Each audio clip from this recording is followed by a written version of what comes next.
Hello, Lindsay here. I am going to do a quick tutorial on how to make a charm, planner charm. I'm going to use this tiny little coffee cup. I don't know if it'll focus, but it says coffee on it.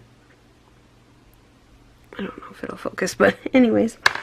And a couple of little rainbow beads that I put on these little things, and some jump rings. Now these are the jump rings with the split in them, instead of ones kind of like a key ring. You could use those, maybe not that big, but you can get smaller ones. You could use those as well, but I like using these ones.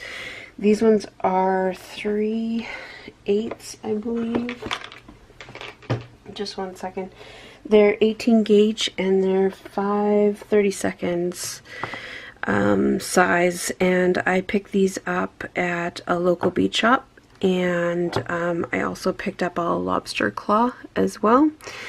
And yeah, so I also bought these, I believe I bought these at Michael's. It could have been even at a local bead shop as well. They come mostly in a kit. I have a needle nose and I also have a flat.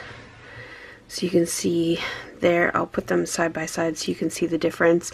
It really doesn't matter. You could use 2 needle nose if you wanted, if that's all you wanted to buy. I have the flat one because I use this to squish my tiny attacher staples with, and also for a couple other things. So I have both the needle nose and also the flat type of pliers. So someone asked on Coco Daisy, the Facebook group, how to make a little charm, and so I thought I would go through and quickly do that.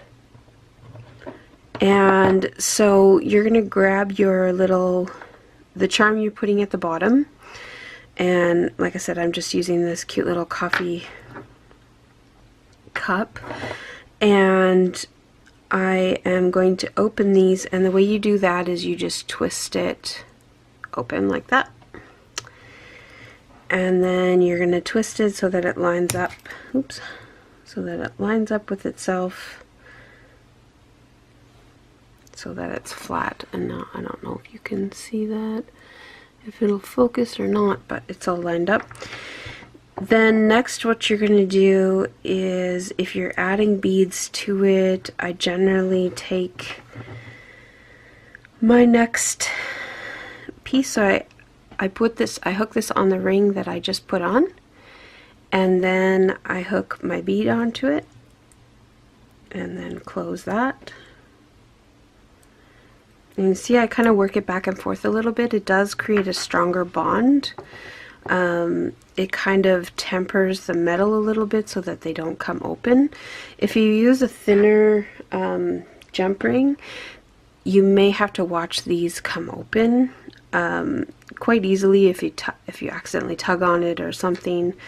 But you so that's why you do the work back and forth, because it kind of tempers it and strengthens it, and then it's less likely to spread apart. But if you use these ones are quite thick, and so it's quite nice. They don't come open as easily as some of the thinner ones. Like, you can get tiny little ones like this, and those come open quite easily compared to something like this. Okay.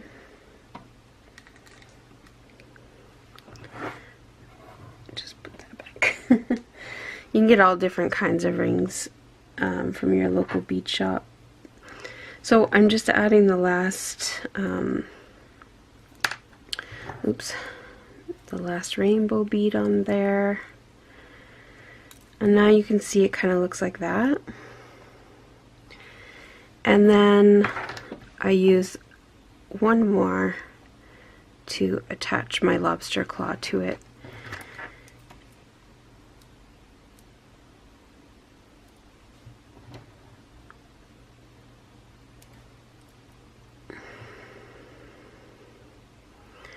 And they all just hook in on each other, so and there you go. You can see I made a, I don't know if it'll, maybe I can zoom in and it'll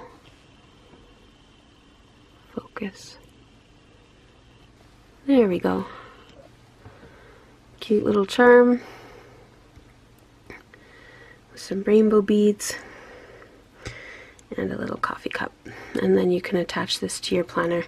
You could also just, if you didn't have the beads, you could also just attach your lobster claw to your final bead, just with one jump ring. I'll just show you the jump rings up close now that I have it.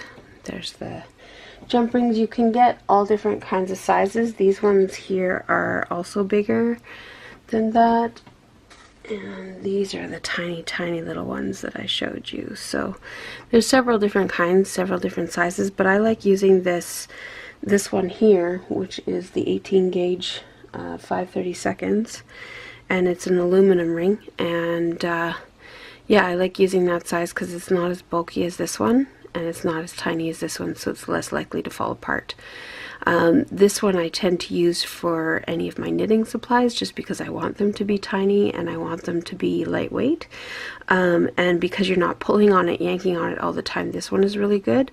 I tend to use this one for, I don't know, I really don't use this one a lot.